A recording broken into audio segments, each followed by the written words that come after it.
Right, back again with another video. In today's video, we're going to go ahead and upgrade my ignition coils. Technically, they're already upgraded. These are CNLs.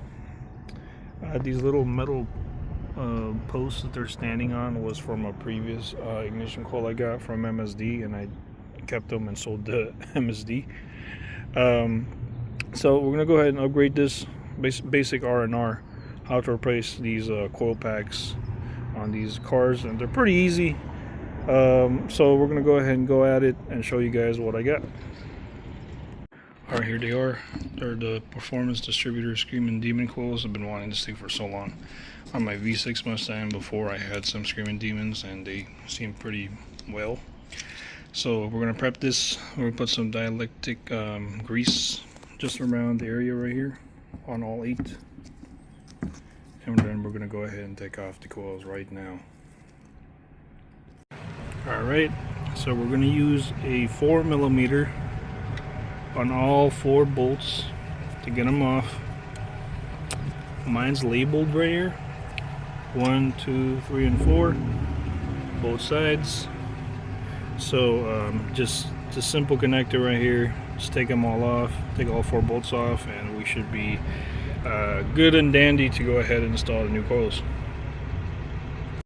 Alright, so we got it out, but this might happen to you guys because I mean it's plastic, it gets hot in this area, and you know, eventually they'll just start snapping. What I'm gonna do is just literally put some glue on it to hold it, or you could go out of your way to replace that connector and splice a new one, but I'm not gonna do that. I'm just gonna go ahead and slowly, I think fell down here. These you're not gonna have. Yours is probably gonna sit flat. This came with the MSD that I used to have, and I ended up keeping them. So it gives a little bit of a boost up. So yeah, you're not gonna have these little tower things, but you're basically at this point you're basically 50% done. All you gotta do is put the new one back on, same exact way you took it off, and yeah, everything should be good. Let me go ahead and do that. There you go.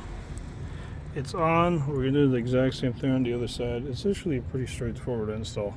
Again, we put dielectric grease around here just to prevent voltage leak out, high voltage leak outs. And that's new. This is old, so we're going to do the exact same thing to the other side, and we'll go ahead and start her.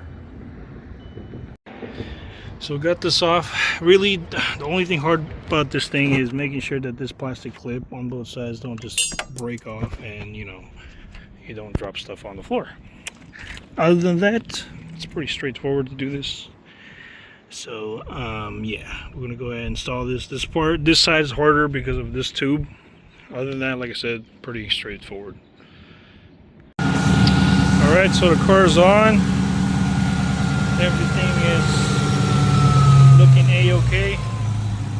Main thing you want to obviously start your car is make sure your car doesn't start misfiring, because that would signify that, you know, something's wrong. But from the looks of it, seems fine. Motor's not shaking. That would also signify misfire. A check engine light or anything like that. So the main thing you got to do is obviously test drive the car, make sure everything is good, make sure everything is going well.